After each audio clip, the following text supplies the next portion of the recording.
Você está pronto para o que está por vir? Prepare-se para o terror que o aguarda. Vamos lá!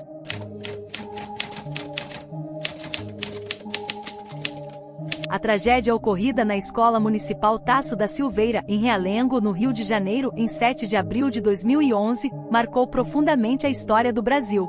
Foi um dos episódios mais trágicos de violência escolar no país, quando um ex-aluno, Wellington Menezes de Oliveira, invadiu a escola armado e abriu fogo contra os estudantes, resultando na morte de 12 crianças e ferindo outras 13 antes de tirar a própria vida. Este massacre trouxe à tona uma série de discussões sobre segurança nas escolas, saúde mental e o impacto da violência na sociedade brasileira. Wellington, de 23 anos, entrou na escola sob o pretexto de fazer uma palestra, utilizando sua ligação anterior com a instituição para conseguir acesso ao prédio. Ele se dirigiu a uma sala de aula onde estavam alunos entre 12 e 14 anos, de forma inesperada começou a atirar. O ataque durou cerca de 15 minutos, e sua brutalidade foi interrompida apenas pela intervenção do sargento Márcio Alves, que estava nas proximidades e conseguiu alvejar o atirador antes que ele causasse mais vítimas. O perfil psicológico de Wellington levantou muitas questões. Ele era descrito como uma pessoa retraída, com histórico de bullying durante o período escolar e sinais de isolamento social. Além disso, a investigação apontou para indícios de que ele havia se radicalizado por meio da internet,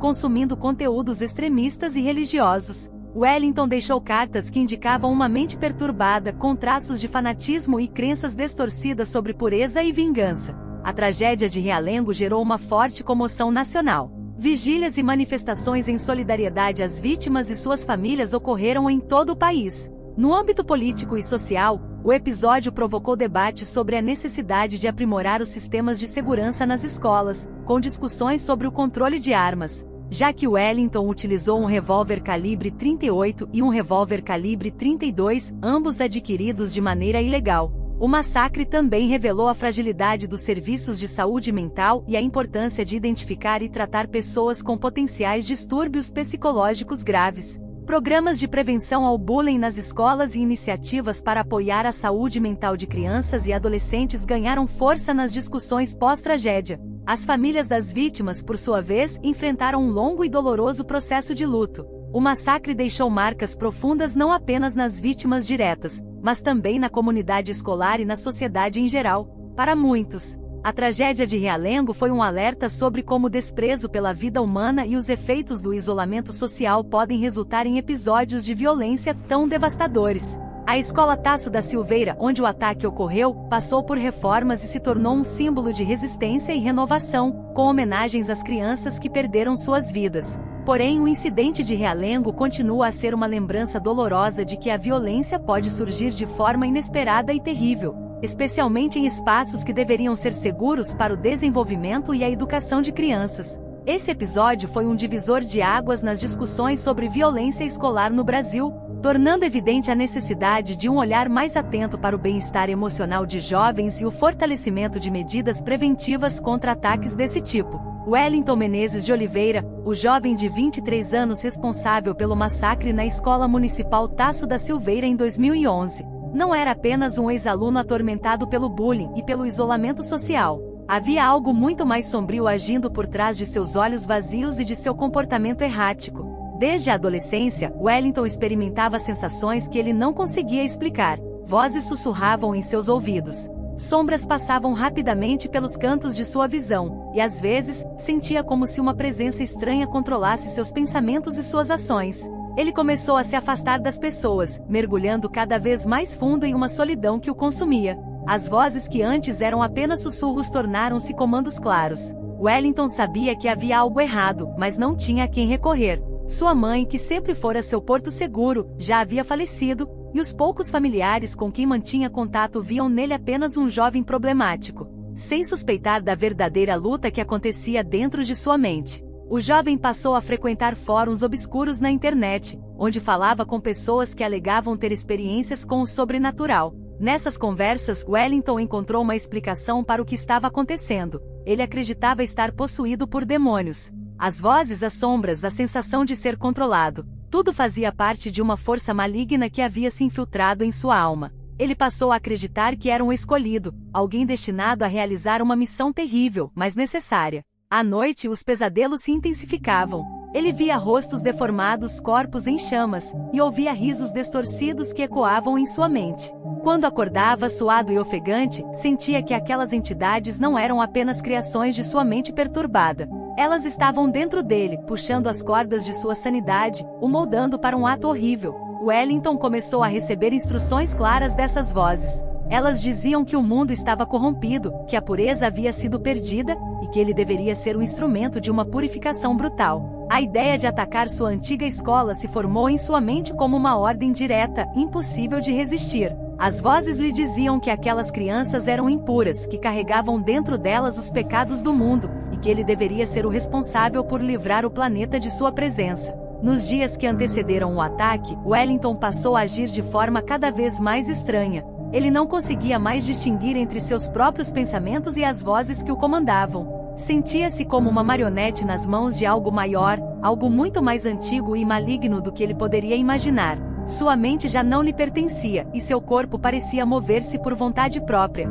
Ele comprou as armas, preparou-se para o dia marcado e escreveu cartas confusas, cheias de referências à pureza, vingança e um propósito divino que ele acreditava estar cumprindo. No dia do massacre, Wellington entrou na escola como se estivesse em transe. Enquanto atirava, seus olhos não demonstravam ódio, mas uma estranha serenidade, como se estivesse apenas executando uma tarefa que lhe fora imposta. As vozes, agora mais altas e claras do que nunca, o guiavam em cada movimento. Quando finalmente foi interrompido pelo policial que o feriu, ele sabia que sua missão estava concluída. Naqueles últimos segundos de vida, antes de tirar sua própria existência, Wellington ouviu um último sussurro. As vozes que o acompanharam durante tantos anos se silenciaram, e ele percebeu, em um lampejo de lucidez, o horror do que havia feito. Mas já era tarde demais. O mal que havia se alojado em sua alma o usará completamente, e ele partiu deste mundo deixando para trás dor, sangue e uma tragédia que jamais seria esquecida.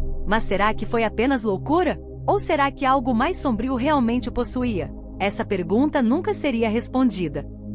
Enquanto o corpo de Wellington jazia no chão da escola Tasso da Silveira, uma sensação estranha pairava no ar, algo que os sobreviventes não conseguiam explicar. Havia uma energia densa, como se a própria escuridão que o havia consumido estivesse agora libertada.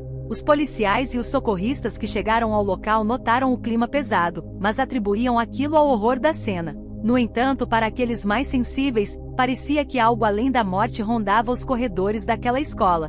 No hospital, onde os feridos lutavam pela vida, relatos estranhos começaram a surgir. Uma das jovens sobreviventes, ainda em estado de choque, começou a ter convulsões e a murmurar palavras em línguas desconhecidas. Os médicos não encontravam explicações para os surtos. Enquanto isso, outra vítima, um menino que havia sido baleado, acordou de um coma de 3 dias, gritando que eles estavam aqui. Suas palavras não faziam sentido, mas seus olhos, cheios de medo, refletiam algo muito mais profundo do que apenas o trauma físico. Aos poucos, os rumores começaram a se espalhar entre os familiares e funcionários da escola. Não era apenas a tragédia que perturbava a todos, mas uma sensação inescapável de que algo maligno havia permanecido ali, no lugar onde Wellington cometeu suas atrocidades. Alguns professores disseram ouvir sussurros nos corredores vazios, enquanto alunos que sobreviveram ao ataque tiveram pesadelos recorrentes com sombras que rastejavam pelos cantos de suas casas. Certa noite, um vigia da escola, conhecido por ser um homem cético e de poucas palavras, abandonou seu posto após uma experiência que nunca explicou claramente. Ele saiu correndo da escola em desespero, dizendo que os olhos estavam observando e que não poderia voltar para aquele lugar. Dias depois, foi encontrado em seu apartamento, com os olhos vidrados e a boca aberta, como se tivesse sido consumido pelo mesmo terror que outrora se apoderou de Wellington. Com o tempo, a escola tentou retomar a normalidade.